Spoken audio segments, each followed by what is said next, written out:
अस्सलाम वालेकुम, good evening. कैसे हैं आप लोग?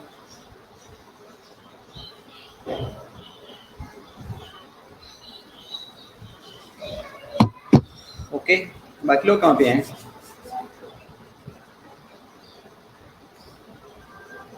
मैं लास्ट टाइम मसल्स के बारे में पढ़ा था, मस्कुलर सिस्टम के बारे में पढ़ा था। किसी ने रिवाइज़ किया है? मसल को डिफ़ाइन कैसे करोगे बेटा? मसल कैसे डिफ़ाइन कर सकते हैं आप लोग?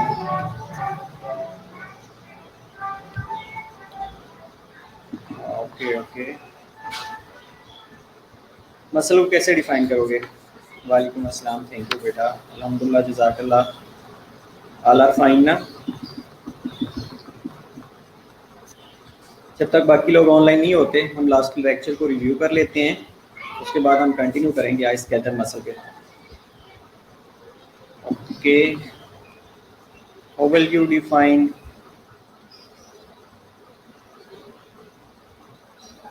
ओके, टेस्ट रिवाइज करवा देंगे।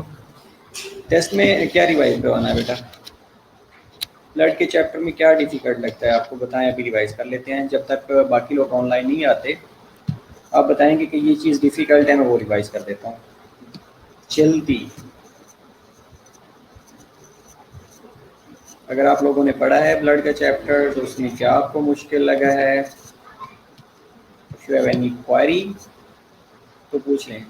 कल में ये ना कहिएगा कैसे टेस्ट बड़ा मुश्किल बनाया आपने, ये टेस्ट मुश्किल था, इस तरह के कोई क्वेश्चन नहीं आने चाहिए। अभी आपके पास कोई भी क्वेरी है, यू कैन आस्क मी।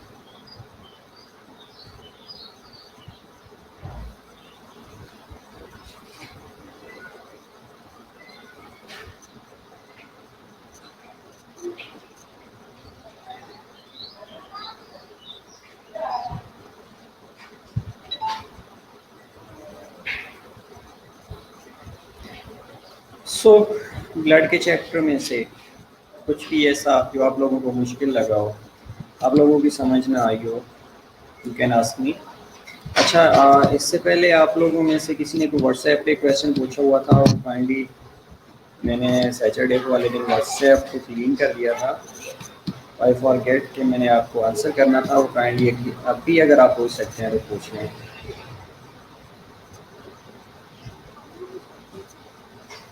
अगर ब्लड वाले चैप्टर में से भी कोई क्वेश्चन है तो डेफिनेटली आप पूछ सकते हैं।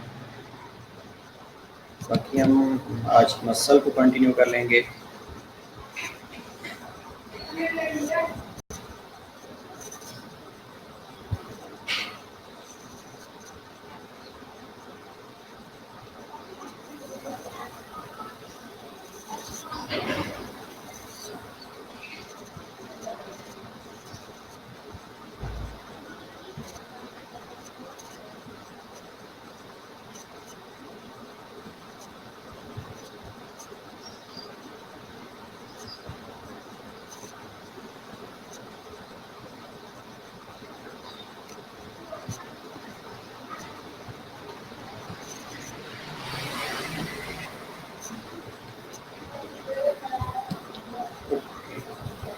तो कोई क्वेरी नहीं है।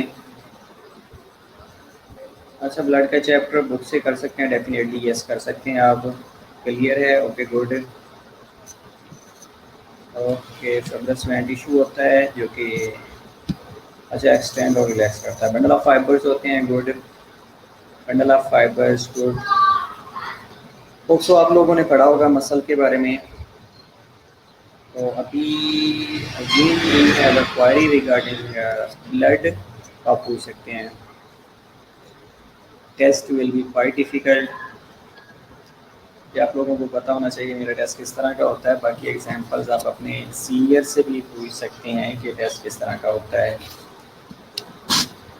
ओके, तो हम एक शॉर्ट सा रिव्यू ले लेते हैं जो लास्ट हमने पढ़ा था मसल्स के बारे में। तो मसल्स आप लोग डिफाइन टेस्ट में क्या होगा बेटा? टेस्ट में क्या होता है? टेस्ट में एमसीक्यूज ऐसे यूज होंगे।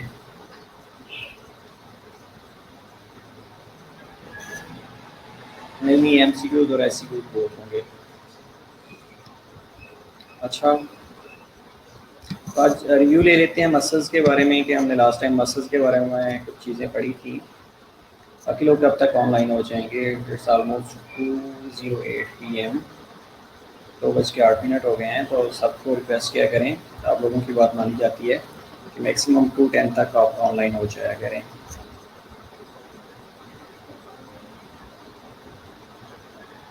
ओके, इंशाल्लाह सही है। तो मसल्स के बारे में हमने ये कहा था कि मसल्स जो होते हैं इनके पास स्पेशलाइज्ड कंट्रैक्टाइल सेल्स होते हैं जिनको फाइबर्स कहा जाता है।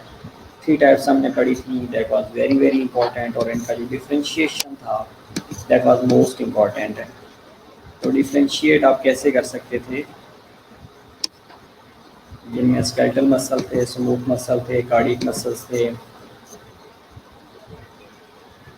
आवाज़ नहीं आ रही, हाउ इज़ इट पॉसिबल? अच्छा चलें 1 मिनट दें, मैं इसको रिफ्रेश कर लेता हूँ।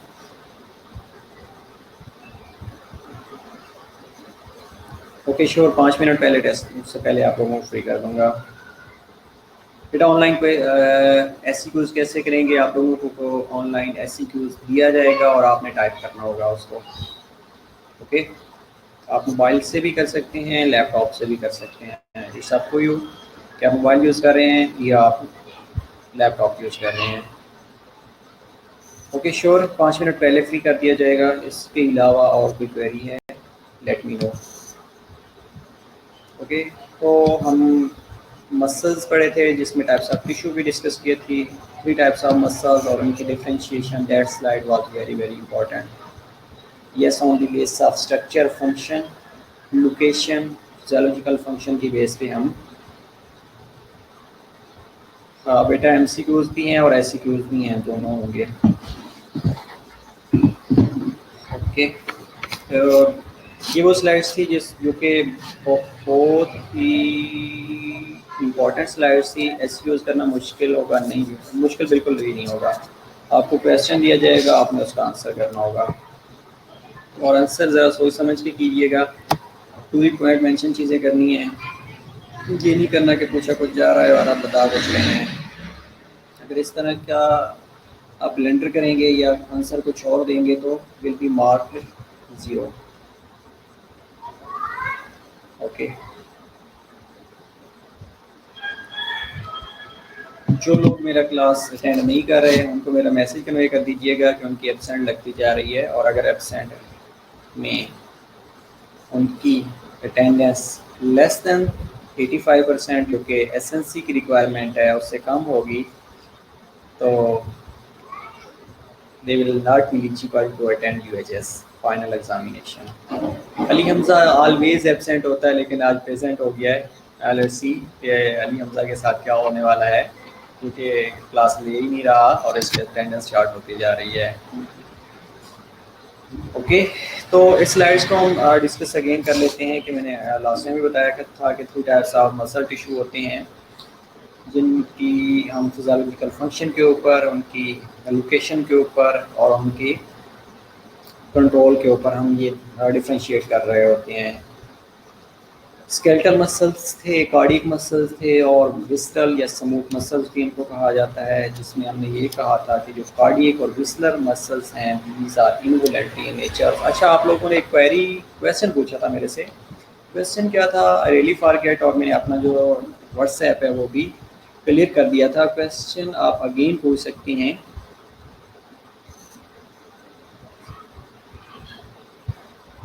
डोंट वरी बेटा, ऐसे नहीं लगती अटेंडेंस, ये ऑनलाइन मॉनिटर होती है।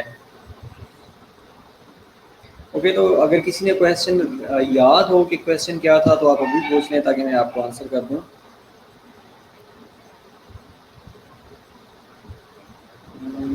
क्या था क्वेश्चन? अच्छा चलें, अगर मेरे माइंड में आ गया तो डेफिनेटली मैं आप लोगों को बता दूंगा। अगर आप लोगों के माइंड में है तो आप भी पूछ सकते हैं। मेरे ख्याल को ब्रीदिंग के बारे में कुछ डिस्कस कर रहे थे व्हाट्सएप ग्रुप में कि वो वॉलंटरी है या इनवॉलंटरी है। आई थिंक इसके रिलेटेड टू क्वेश्चन था। किसी को भी नहीं याद ना? इसका मतलब है कुछ भी नहीं पढ़ते आप लोग। ओके, तो स्केलेटल मसल की अगर हम बात करें तो इनका जो लोकेशन होती है स्केलेटन होती है। फंक्शंस इसके अगर हम देखें तो मूवमेंट्स करवा रहे होते हैं, हीट और पोस्चर्स के बारे में था। बेटा ये तो वॉलंटरी है, ये इनवॉलंटरी है, ये अच्छा ये क्वेश्चन था, ये क्वेश्चन तो आप लोगों ने आंसर कर दिया था आई थिंक। ये वॉलंटरी और इनवॉलंटरी का कंसेप्ट बेटा इस तरह का है कि जो ब्रीथिंग होती है ना, इसके जो डायफ्राम के जो मसल्स होते हैं वो दोनों को अकोमोडेट कर रहे होते हैं। वॉलंटरी नेचर को भी अकोमोडेट कर रहे होते हैं, इनवॉलंटरी को भी अकोमोडेट कर रहे होते हैं। अब आप ये पूछें कि सर ये इनवॉलंटरी कैसे है और वॉलंटरी कैसे है। बेटा जब आप सो रहे होते हैं ना तो these comes under involuntary conditions. अच्छा ये बेटा ठीक है, जब आप सो रहे होते हैं ना तो क्या होता है कि आपके जो ब्रीथिंग के मसल्स होते हैं, जो डायाफ्राम जो होता है ना, उसके पास ये मसल्स होते हैं, they have ability to accommodate the degree of voluntary control of breathing. तो जब आप सो रहे होते हैं तो वो अकोमोडेट कर रहे होते हैं, लेकिन अगर जब आप अवेक होते हैं तो आप फ्यू मिनट्स के लिए या कुछ मिनट्स के लिए आप अपने सांस को रोक सकते हैं, जिसमें जो आपका डायाफ्राम है वो कंट्रैक्ट और रिलैक्स कम होता है, लेकिन कंट्रैक्शन और रिलैक्सेशन हो रही होती है। इसके अलावा इंपॉर्टेंट चीज़ ये है कि रिब्स में फ्लोटिंग रिब्स होती हैं जो कि इनहेलेशन और एक्सहेलेशन में हेल्प आउट कर रही होती हैं। बेटा आपको तो अक्सर अली, आपको अक्सर वॉइस का इशू आता रहता है, कोई इशू नहीं है। अच्छा बुक से पिक शेयर की गई थी, उसमें हाँ उसमें भी लाइन पता नहीं क्या था उसमें, वो भी मैंने देखा था, लेकिन चलें अगर आपके पास अभी है तो अभी पूछ लें पिक है या इस तरह का कोई क्वेरी है। तो अगेन बता रहा हूँ कि जो ब्रीथिंग के मसल्स होते हैं ना, they have ability to accommodate. वो अकोमोडेशन क्या है कि ये वॉलंटरी भी होते हैं और इनवॉलंटरी भी होते हैं। वॉलंटरी कब होते हैं कि जब आप अवेक होते हैं, तो आप जिस तरह मैं वो स्पीक कर रहा हूँ, तो मेरा जो ब्रीथिंग पैटर्न है ना, ये कुछ सेकंड्स के लिए या कुछ मिनट्स के लिए डिले हो सकता है। और जब मैं सो रहा होता हूँ तो ये मेरे जो मसल्स हैं ये इनवॉलंटरी हो जाती हैं। Two ribs are two last two floating ribs होती हैं, फ्लॉट कर रही होती हैं, जो कि इनहेलेशन और एक्सहेलेशन में हेल्प आउट कर रही होती हैं। ओके, तो ये इनके अंदर अकोमोडेशन होती है, ये कंफर्म है कि ये इनवॉलंटरी और वॉलंटरी दोनों नेचर्स में आ रहे होते हैं। ठीक है, अच्छा इसके अलावा ये और कोई क्वेरी थी? Okay good. ये हमने स्केलेटल मसल के बारे में पढ़ा था, एसिटाइलकोलिन और एसिटाइलकोलिन एस्ट्रेस के बारे में पढ़ा था कि ये एसिटाइलकोलिन होती है, ये न्यूरोट्रांसमीटर होता है। अच्छा can anybody define what is neurotransmitter?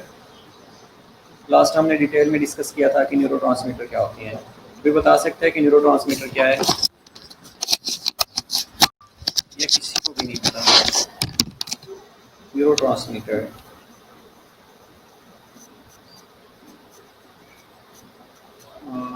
जो मैं बता रहा हूँ सर, जो आप बता रहे हैं ये लाइन थी। अच्छा बेटा लाइन, अच्छा बुक की बात कर रही हैं आप, ठीक है।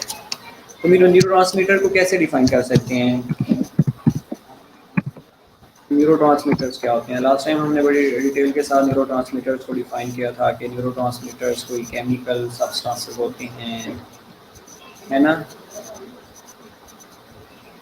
और हमने कोई सिनेप्टिक ट्रांसमिशन या न्यूरोट्रांसमिशन की बात भी की थी, किसी को याद है? सिनेप्सल में रिक्वायर्ड होते हैं। ओके वेरी गुड, चलो इतना भी पता है कि सिनेप्सल में रिक्वायर्ड होते हैं, दैट्स एनफ। लेकिन जो न्यूरोट्रांसमीटर्स होते हैं, these are basically chemical substances which neurons uses to communicate with one another and with the other target issue, especially in the process of neurotransmission या in the process of synaptic transmission।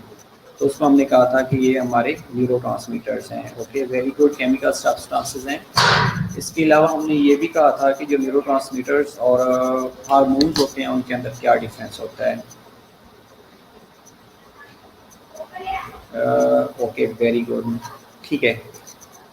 Neurotransmitters chemical messengers होते हैं, their neuron use to carry message from okay one another, from pre to post synaptic ganglion कर लें तो भी ठीक है।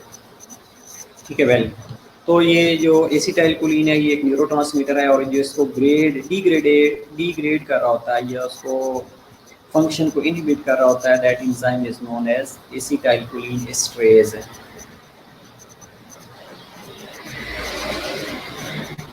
Okay well, accommodation के बारे में बताया। ओके वेल, अकोमोडेशन में वो लाइन सीखी हुई थी। Good. Okay, so that helps in communication. Good. तो ये सारी चीज़ें हैं जो आप लोगों को ऑलरेडी पता हैं। इसके अलावा हमने स्मूथ मसल के बारे में, मल्टी यूनिट स्मूथ मसल के बारे में पढ़ा था। अच्छा, एक चीज़ हमने इसमें लास्ट लेक्चर में हमने डिस्कस किया था कि वो ऑक्सीजन डेप्थ के बारे में। किसी को पता है क्या होती है? ये रिकवरी फ्रॉम फटीग भी उसे कहा जाता है। रिकवरी फ्रॉम फटीग भी एक उसके अंदर लिखा हुआ था कि अगर जब फटीग हो जाती है तो उसको जब रिकवर कर रहे होते हैं तो वो भी comes under the oxygen depth.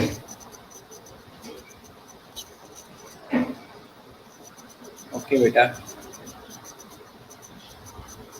Oh good. इस तो इसका मतलब है कि आपने ये नोट किया हुआ था कि hormones are basically formed in endocrine glands. Yes, definitely, very good. And neurotransmitters are formed in the brain. Okay, ठीक है। वेल,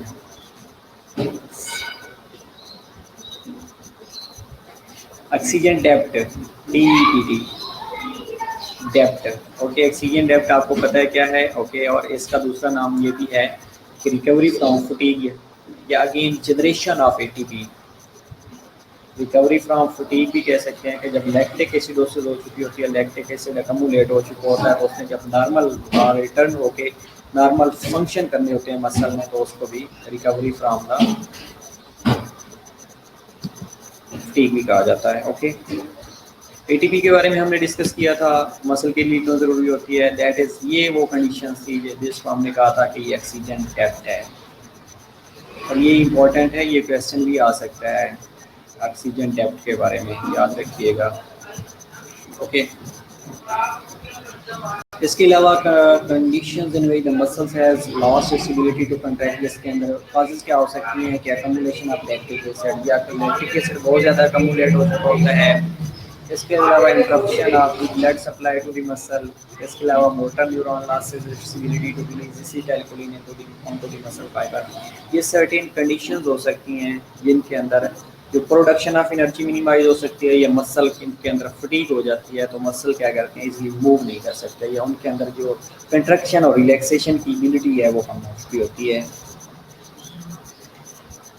ओके, तो आज हमने डिस्कस करना है स्केलेटल मसल के बारे में। ये स्केलेटल मसल, स्केलेटल सेल या स्केलेटल मसल फाइबर्स भी इसको कहा जाता है, ये आज हम देख लेते हैं।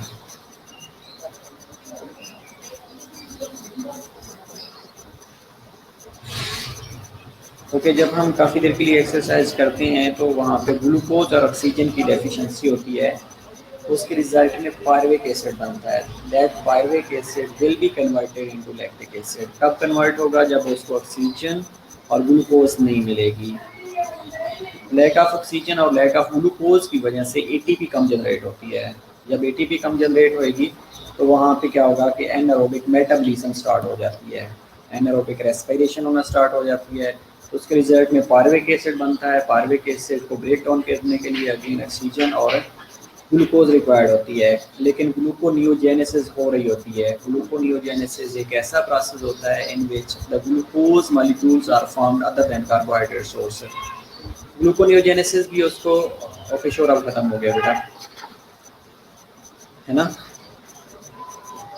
तो ये जो ग्लूकोनियोजेनेसिस होती है ये भी ऑक्सीजन डेप्थ को कम कर रही होती है, लेकिन इन सर्टेन कंडीशंस के वो जो रिक्वायरमेंट होती है वो ज़्यादा हो जाती है। जब ज़्यादा हो जाती है तो that lactic acid, that pyruvic acid will be converted into lactic acid, और लैक्टिक एसिडोसिस हो जाती है उस एरिया के अंदर। और ये जो लैक्टिक एसिडोसिस है that causes fatigue in the muscle.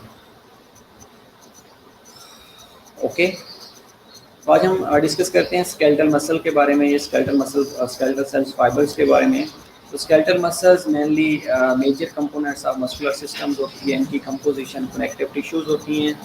आवाज़ कट रही है, आवाज़ कट रही है, एक मिनट चले मैं दोबारा इसको रिफ्रेश कर लेता हूँ पेज को, जस्ट वेट।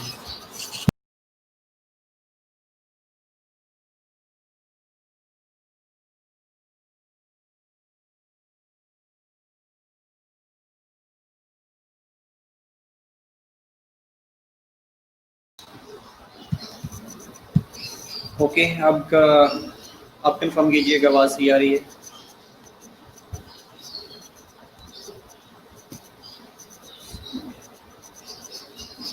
ओके, ये हम इसकी कंपोजिशन के बारे में आज डिस्कस करेंगे कि कनेक्टिव टिश्यूज होती हैं, स्केलेटल मसल टिश्यूज होती हैं, ब्लड वेसल्स और नर्व्स के बारे में डिस्कस करेंगे कि जो स्केलेटल मसल्स होते हैं इनकी ओरिजिनेशन और इंसर्शंस के बारे में भी हम डिस्कस करेंगे। इसके साथ हम डिफरेंट मसल्स के बारे में डिस्कस करेंगे, लाइक हेड और नेक के क्या मसल्स होते हैं, शोल्डर के क्या मसल्स होते हैं, अब्डामन के कौन से मसल्स होते हैं, पेल्विक ग्रिटल के कौन से मसल्स होते हैं, एज वेल एज लेग और आर्म्स के क्या क्या मसल्स होते हैं। Okay well, okay okay Ali, ठीक है। तो स्ट्रक्चर्स, अगर हम कनेक्टिव टिश्यू की बात करें या इसकी कवरिंग के बारे में बात करें तो ये डिफरेंट टाइप्स की कवरिंग होती है जिनको फेशिया कहा जाता है। फेशिया को हम कैसे डिफाइन कर सकते हैं कि स्केलेटल मसल की जो ओवरऑल कवरिंग होती है उसको फेशिया कहा जाता है। जो ओवरऑल कवरिंग होती है उसको फेशिया कहा जाता है, और ये कर क्या रहा होता है, एक दूसरे से सेपरेट कर रहा होता है, मसल्स को एक दूसरे के से सेपरेशन प्रोवाइड कर रहा होता है। उसके अलावा एपिन्यूरोसिस होती है। एपिन्यूरोसिस, ये आगे एक डायग्राम है उसमें आप लोगों को और ज़्यादा क्लियर हो जाएगा कि फेशिया क्या होता है, एपिन्यूरोसिस क्या होती है, और जो टेंडन्स होते हैं ये क्या होते हैं। जो एपिन्यूरोसिस होता है ये एक टफ शीट लाइक स्ट्रक्चर होती है जो कि फिब्रस कनेक्टिव टिश्यू की बनी हुई होती है, और इसका मेनली एक ही काम होता है, attach muscle to other muscles. इसने मसल टू मसल अटैचमेंट करनी होती है। अगेन जो एपोन्यूरोसिस होती है ये tough sheet of fibrous connective tissue की होती है, और इसने muscle to muscle attachment provide करनी होती है। ओके, दूसरा होता है, तीसरी चीज़ होती है टेंडन। अब टेंडन जो क्या होते हैं कि ये कॉर्ड लाइक स्ट्रक्चर होती है। मोस्टली आप लोगों ने अगर कभी कुर्बानी पे देखा हो या बड़ी ईद के ऊपर देखा हो तो जब कट कर रहे होते हैं तो उसमें ना एक कॉर्ड वाइट स्कार्स आपको नजर आएगा, that is actually A tendon. तो ये टफ कॉर्ड लाइक स्ट्रक्चर होती है जो कि फिब्रस कनेक्टिव टिश्यू की बनी होती है, और इसने muscle to bone attachment provide करनी होती है। अब देखिएगा कि टेंडन वो स्ट्रक्चर्स है जिसने muscle to bone connection provide करना है, अटैचमेंट प्रोवाइड करनी है, और एपोन्यूरोसिस वो शीट है जिसने muscle to another muscles attachment provide करनी है। तो ये बेटा अगेन एमसीक्यूज में भी आ जाता है, एमसीक्यूज में क्वेश्चन आ सकता है, तो इसको केयरफुली हाईलाइट कर सकते हैं आप लोग। इसके अलावा एपिमाइसियम होती है, a thin covering that is just below the fascia. अब फेशिया को हमने कहा था कि ये ओवरऑल कवरिंग है, इंटायर मसल की कवरिंग है, और फेशिया के नीचे जो चीज़ नीचे जो कवरिंग पड़ी होती है, और डेफिनेटली बेटा कह सकते हैं लिगामेंट भी कह सकते हैं आप इसको।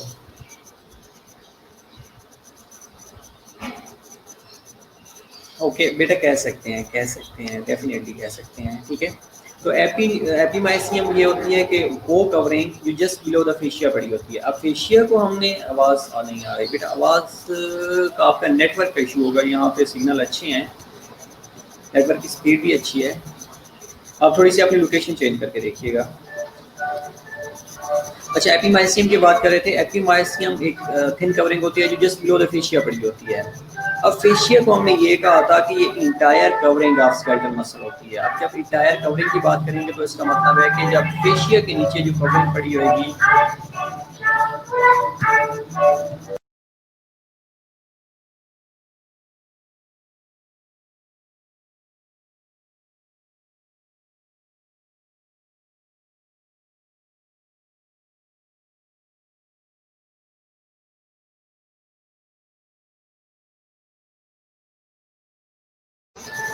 अच्छा जो फेशिया के नीचे कवरिंग पड़ी होगी ना उसको हमने कहा कि एपिमाइसियम होती है आप muscle and surround the entire muscle. अब इसने अगेन इंटायर मसल को सराउंड किया होता है, इसके ऊपर फेशिया पड़ा होता है।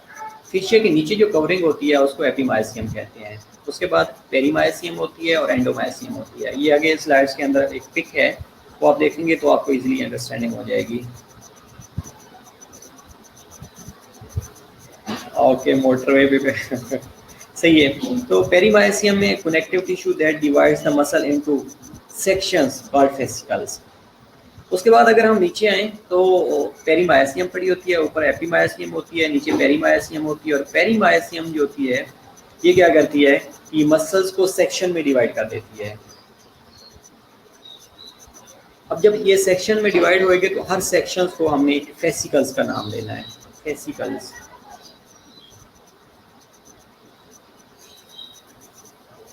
ओके।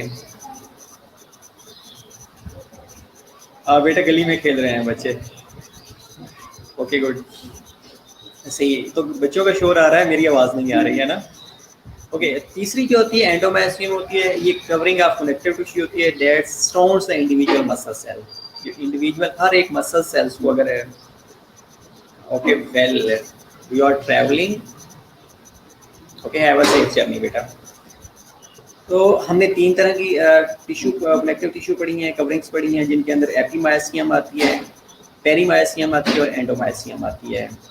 अब जो एपिमायसियम होती है ये थिन कवरिंग होती है जो जस्ट बिलो द फेशिया पड़ी होती है। उसके बाद पेरीमायसियम होती है। पेरीमायसियम में क्या करना होता है कि जो फेसिकल्स होते हैं उसको इसने कवर किया होता है।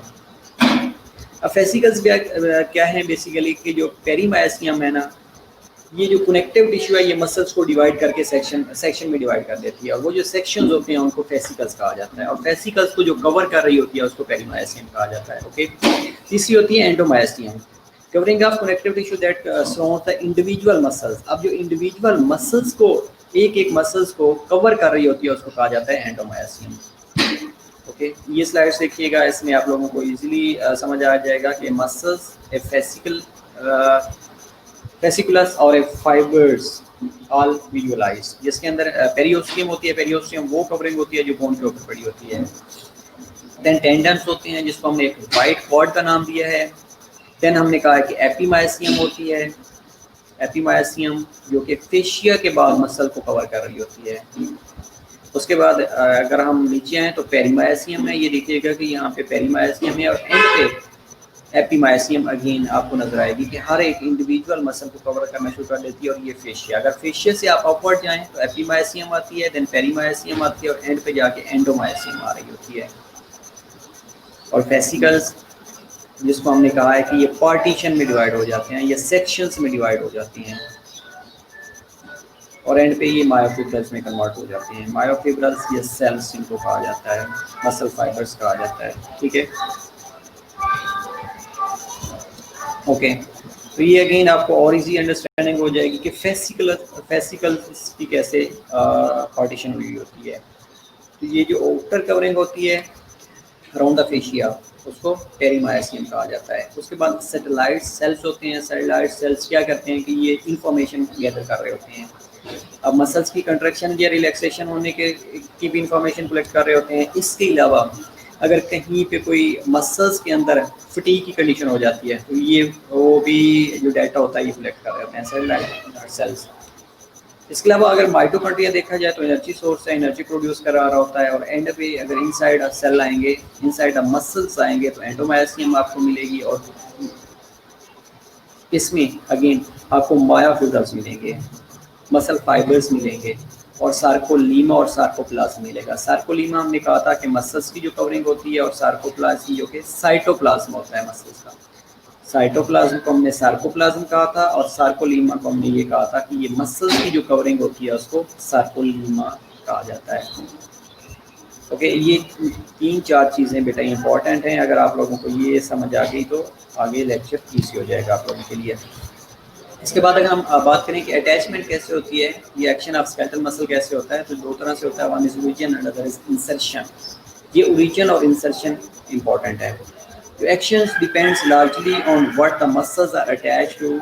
ये अटैच टू अटैचमेंट साइट्स के साथ डिपेंड कर रहा होता है।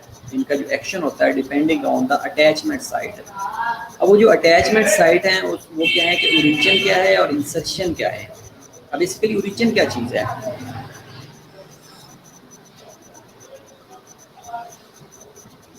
बेटा माइटोकॉन्ड्रिया मसल्स के लेयर्स में, हर लेयर्स में प्रेजेंट होते हैं, लेकिन इनर लेयर में सबसे ज़्यादा होते हैं, एंडोमेट्रियम में ज़्यादा होते हैं। लेकिन माइटोकॉन्ड्रिया हर सेल में पड़ा होता है, हर सेल के अंदर माइटोकॉन्ड्रिया पड़ा होता है।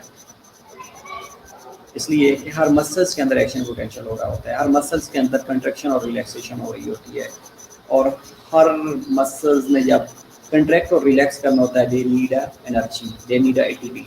ओके, तो हम बात कर रहे थे कि ये एक्शन डिपेंड कर रहा होता है दो चीज़ों के ऊपर, one is origin and other is insertion. अब जो ओरिजिन है बेसिकली क्या है कि N attachment site for a less movable bone, वो अटैचमेंट साइट जहाँ पे जो बोन है वो लेस मूवेबल होगी तो उसको हमने कहा है ओरिजिन है। और इंसर्शन होती है in attachment side for more movable joint. अगर यही अटैचमेंट मोर मूवेबल जॉइंट के साथ है तो उसको इंसर्शन कहेंगे, और अगर लेस मूवेबल जॉइंट के साथ है तो उसको हम ओरिजिन कहेंगे। बाकी याद रखिएगा कि ओरिजिन और इंसर्शन में क्या फ़र्क है। अगर लेस मूवेबल जॉइंट के साथ अटैचमेंट साइड है तो that is known as origin.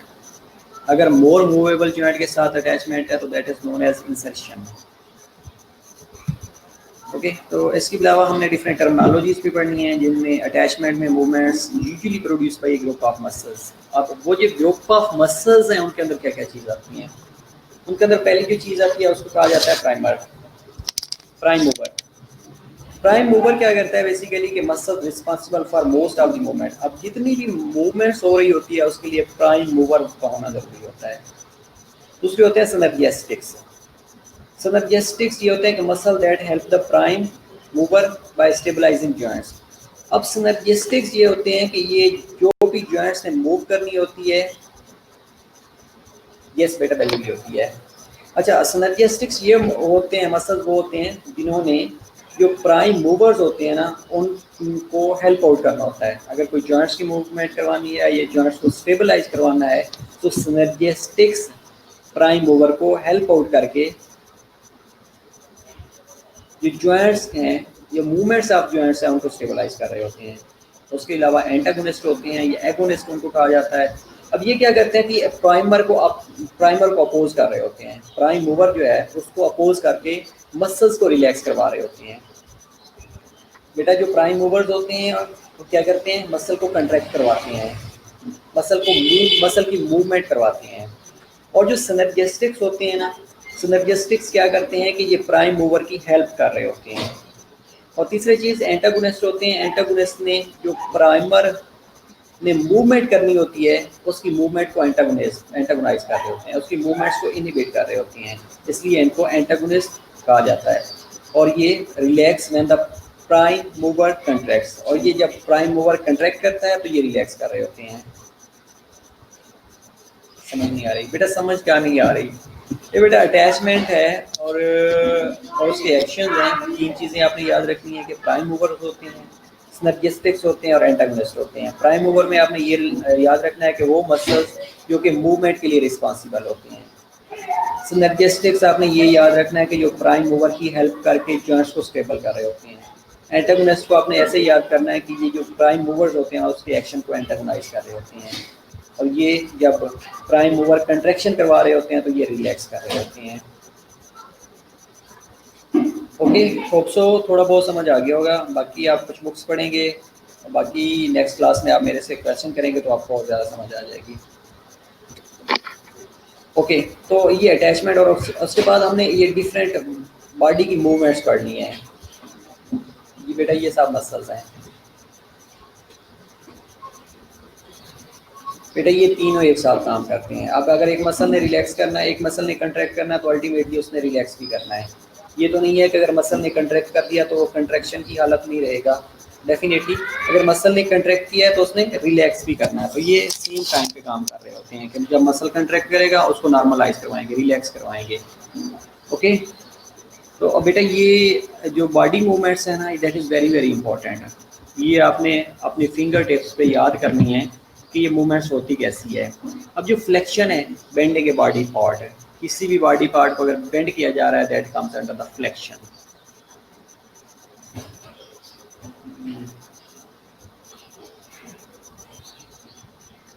बेटा 5 मिनट पहले मैं आपको रिलैक्स कर दूंगा, डोंट वरी।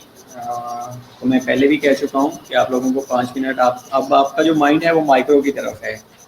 आपका माइंड इधर है ही नहीं मेरे लेक्चर की तरफ। अगर मेरे लेक्चर की तरफ होता तो आप लोगों को समझ आ रही होती। चलें एनी हाउ, आप लोग इसको कंटिन्यू करवा लें।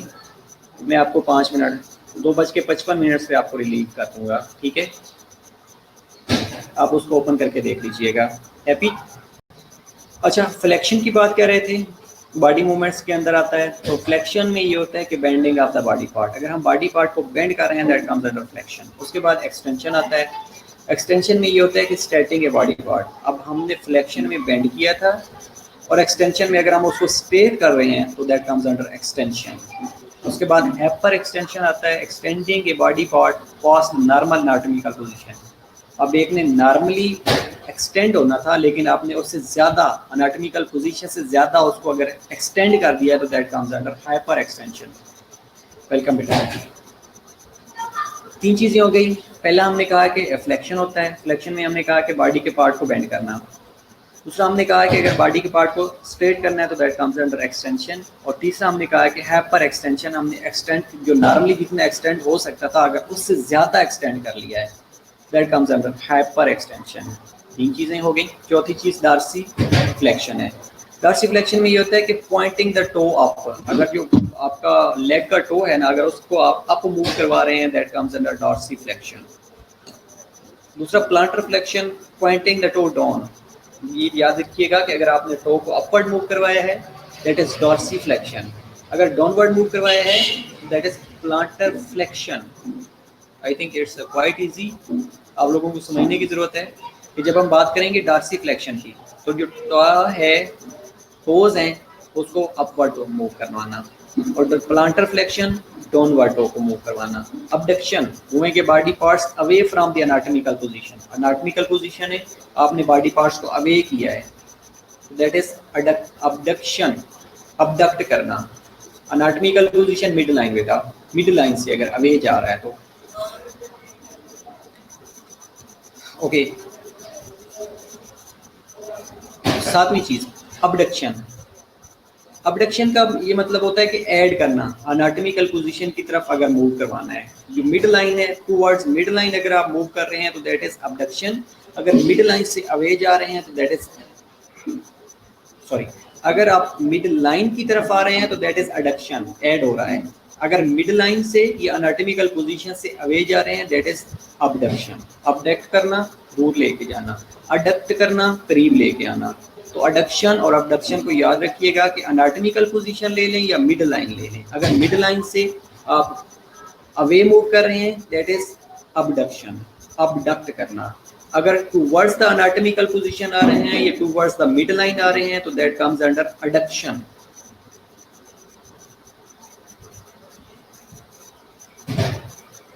ओके वेल, आपने F1 में भी पढ़ा है, गुड हो गया, ज़बरदस्त। अगर आप लोगों ने पढ़ा है तो फिर रिपीट, अच्छा ओके मैं रिपीट कर देता हूँ बेटा। पहली जो चीज़ हमने पढ़ी है वो है फ्लेक्शन। फ्लेक्शन का मतलब होता है कि किसी भी बॉडी पार्ट को बेंड करना। जब हम बेंड करेंगे उसको फ्लेक्शन कहते हैं। जब वो बेंडेड पार्ट को हम स्ट्रेट करते हैं तो that is extension. Okay, abduction और रिडक्शन का पढ़ा था। ओके वेल, तो जब हम बॉडी पार्ट को स्ट्रेट कर रहे होते हैं उसको कहते हैं एक्सटेंशन।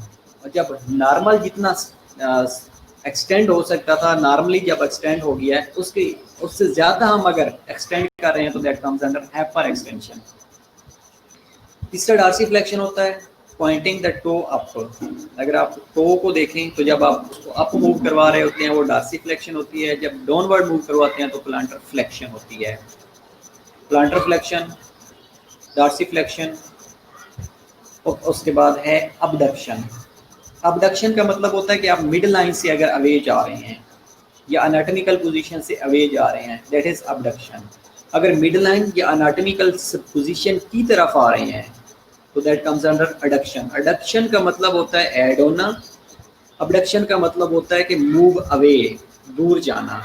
तो जब हम अबडक्शन की बात करेंगे तो आपने याद रखना है कि एनाटॉमिकल पोजीशन या मिड लाइन से जब हम अवे जाएंगे तो दैट इज अबडक्शन। जब हम एनाटॉमिकल पोजीशन की तरफ मूव करेंगे या मिड लाइन की तरफ मूव करेंगे दैट कम्स अंडर अडक्शन, या अडक्शन कर रहे हैं। ओके, ये 7 टर्मिनोलॉजी। इसके अलावा सर्कमडक्शन होती है, moving A body part in a circle. Like आपने देखा है कि मोस्टली जो है घुमा रहे होते हैं, तो ये होती है सर्कमडक्शन।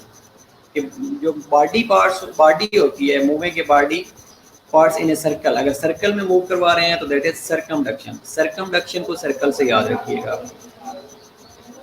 ओके, ये चीज़ें हो गई। इसके अलावा pronation, turning the palm of the hand down. अगर आप डाउन मूव करवा रहे हैं पाम ऑफ हैंड को तो उसको कहा जाता है प्रोनेशन। अगर आप palm of the, turning the palm of the hand up, अगर अप मूव करवाते हैं तो स्पाइनेशन, स्पाइनेशन। प्रोनेशन, प्रोनेशन अगर पाम ऑफ द हैंड को डाउनवर्ड मूव कर रहे हैं तो दैट इज प्रोनेशन। अगर वही पाम आप अपनी हैंड को अप कर रहे हैं तो दैट इज स्पाइनेशन।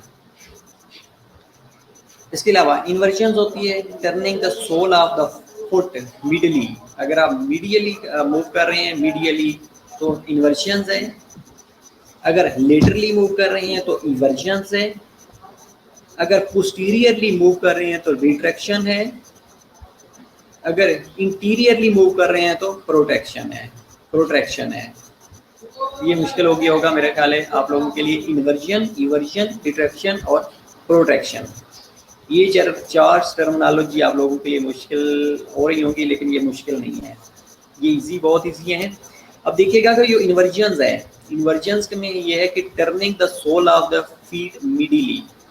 ओके, अगर मीडियली जा रहे हैं तो उसको इन्वर्जन्स कहा जाता है, अगर लेटरली जा रहे हैं तो उसको इवर्जन्स कहा जाता है, अगर पोस्टीरियरली जा रहे हैं तो उसको रिट्रैक्शन कहा जाता है, अगर इंटीरियरली जा रहे हैं तो उसको प्रोट्रैक्शन कहा जाता है।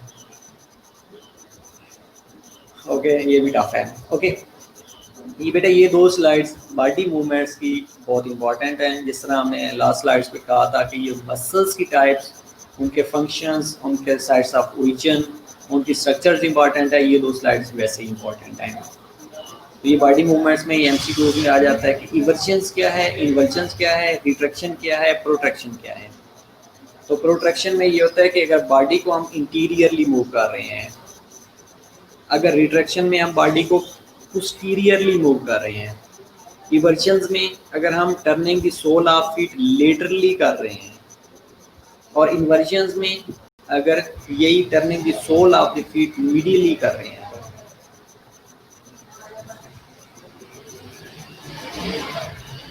बेटा स्पिन मोशन में करेंगे सरकमडक्शन है, लाइक इस तरह अगर मूव करवाएंगे तो ये सरकमडक्शन के अंदर आता है डेफिनेटली। ओके, होप सो कुछ समझ आ गई होगी आपको, 10 to 20%। इसके अलावा एलिवेशन होती है, lifting a body part, for example elevating the shoulder as in a shrugging expression. जिस तरह आपने एक्सप्रेशन शो किया, शोल्डर को आप मूव कर दिया, इसको कहा जाता है एलिवेशन। इसके अलावा डिप्रेशन होता है, lowering A body part, for example lowering the shoulder. अगर आप शोल्डर को डाउनवर्ड मूव कर रहे हैं तो दैट इज डिप्रेशन। अगर खुशी में आके या किसी को आपने शोल्डर्स अप कर रहे हैं तो that is known as elevation. Okay बेटा, कुछ तो समझ आ रही है ना? अब जितनी समझ आ रही है दैट्स एनफ, बाकी आप बुक्स को रीड करेंगे आप लोगों के लिए और इजी हो जाएगा। ओके, एलिवेशन और डिप्रेशन की बात कर रहे थे कि एलिवेशन में lifting the body part, for example elevating the shoulder as in swinging expression. आप खुश हुए हैं, किसी को आपने कोनी मारनी है या कोनी अपवर्ड की है आपने, that comes under elevation. Depression में ये होता है कि लोवरिंग द बॉडी पार्ट, आपने बॉडी पार्ट जो था उसको लोअर किया है, for example lowering the shoulder, shoulder को लोअर किया है। एलिवेशन और डिप्रेशन। ओके, अब हम ये डिफरेंट टर्मिनोलॉजीज थी जो कि हमने डिस्कस की हैं रिगार्डिंग अटैचमेंट और बॉडी मूवमेंट से। अब जो नेक्स्ट है ये है स्केलेटल मसल के मेन नाम क्या है, लोकेशन के लिहाज से क्या नाम है, साइज, एक्शन, शेप और number of attachment of the muscles, ये क्या क्या है, इसको हम देख लेते हैं वन बाय वन। तो मेजर स्केलेटल मसल्स होते कहाँ हैं और कहाँ कहाँ से ओरिजिनेट हो रहे होते हैं। मेजर स्केलेटल मसल्स, अगर हम हेड और नेक के मसल्स की बात करें, ये बेटा आपकी बुक से भी है, अगर आप अपनी बुक देखेंगे रोशन विल्सन की तो उसमें मेंशन है कि शोल्डर के अलावा भी और बॉडी पार्ट्स मूव कर सकते हैं बेटा। स्टेर्नोक्लेइडोमास्टाइड्स मसल्स हो सकते होते हैं नेक की, अगर हेड और नेक की बात करें तो स्टेर्नोक्लेइडोमास्टाइड्स मसल होती हैं। अब इन्होंने क्या करना होता है, pull the head to the one side. अब इन्होंने हेड को वन साइड की तरफ पुल करना होता है, और दूसरा काम इन्होंने pull the head to the chest, और चेस्ट की तरफ इन्होंने पुल करना होता है। स्टेर्नोक्लेइडोमास्टाइड मसल्स ये हेड और नेक के मसल्स हैं, ये एज इट इज आपको याद करने पड़ेंगे, रटा लगाएं या जो मर्जी बता दें। ओके, अब ये स्टेर्नोक्लेइडोमास्टाइड मसल का काम क्या होता है कि इन्होंने हेड को एक साइड पे पुल करना होता है, इसके अलावा हेड को चेस्ट की तरफ पुल कर रहे होते हैं। दूसरे फ्रंटेलिस होते हैं। फ्रंटेलिस आईब्रो को रेज कर रहे होते हैं।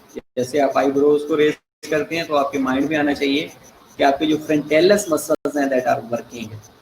फ्रंटेलिस मसल्स आईब्रो को रेज कर रहे होते हैं। इसके अलावा स्प्लिनियस कैपिटस होते हैं, इन्होंने हेड को रोटेट करना होता है। अगर आपका हेड रोटेट कर रहा है तो you are thankful to splenius capitis. इसके अलावा अगर हेड को आपने बेंड करना है एक साइड पे तो ये अगेन मसल्स हेड को एक साइड पे बेंड करने के लिए हेल्प आउट कर रहे होते हैं। इसके अलावा आर्बिकुलरिस ओरियस होते हैं that allows the lip to thicker.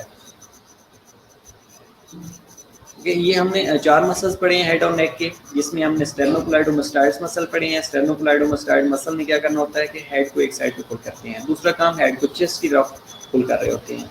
फ्रंटेलिस होते हैं आईब्रो को अप करवा रहे होते हैं या राइज करवा रहे होते हैं। इसके अलावा स्प्लिनियस कैपिटस होते हैं, रोटेट द हेड को रोटेट कर रहे होते हैं और हेड को साइड की तरफ बेंड करवाने में हेल्प आउट कर रहे होते हैं। इसके अलावा आर्बिकुलरिस ओरियस होते हैं जो कि allows the lip to thicker, ये हेल्प आउट कर रहे होते हैं। इसके अलावा आर्बिकुलरिस ओकुलाई होते हैं जिन्होंने allows the eyes to close. जब आप सोते हैं या आईज को क्लोज करते हैं you are again thankful to orbicularis oculi. ये मसल्स आपकी आईज को क्लोज करने में हेल्प आउट कर रहे होते हैं। इसके अलावा जिग्मोटिकस होते हैं। जिग्मोटिकस क्या करते हैं, pull the corners of the mouth. अब आपने अगर माउथ का कॉर्नर अप मूव करवाना है या पुल करवाना है तो ये जिग्मोटिकस मसल्स होते हैं जो कि हेल्प आउट कर रहे होते हैं। इसके अलावा होते हैं pull the corners of the mouth down, mouth के कॉर्नर को डाउनवर्ड पुल कर रहे होते हैं। और मेसेटर और टेम्पोरलिस होते हैं जो कि जॉ को क्लोज कर रहे होते हैं। ये हम बात कर रहे थे हेड और नेक के मसल्स की, तो हेड और नेक के ये मसल्स हेल्प आउट करवा रहे होते हैं ये डिफरेंट फंक्शन परफॉर्म करने में। उसके अलावा आर्म्स के मसल्स होते हैं।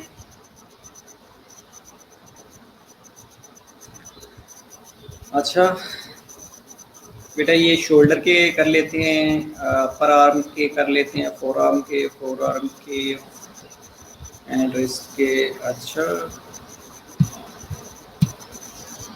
चलें आप ये शोल्डर के मसल कर लेते हैं, क्या ख्याल है?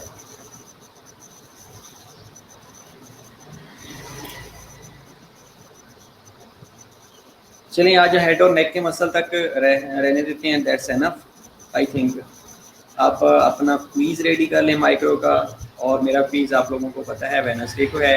अगेन ब्लड वाले चैप्टर को अच्छा सा कीजिएगा, और इसमें एक टेस्ट हम इस वीक ले लेंगे, माइट भी एक टेस्ट हम नेक्स्ट वीक भी कंडक्ट कर लें। अगर आपका ये टेस्ट अच्छा ना हुआ तो और ऑल्सो आपका टेस्ट अच्छा होना चाहिए।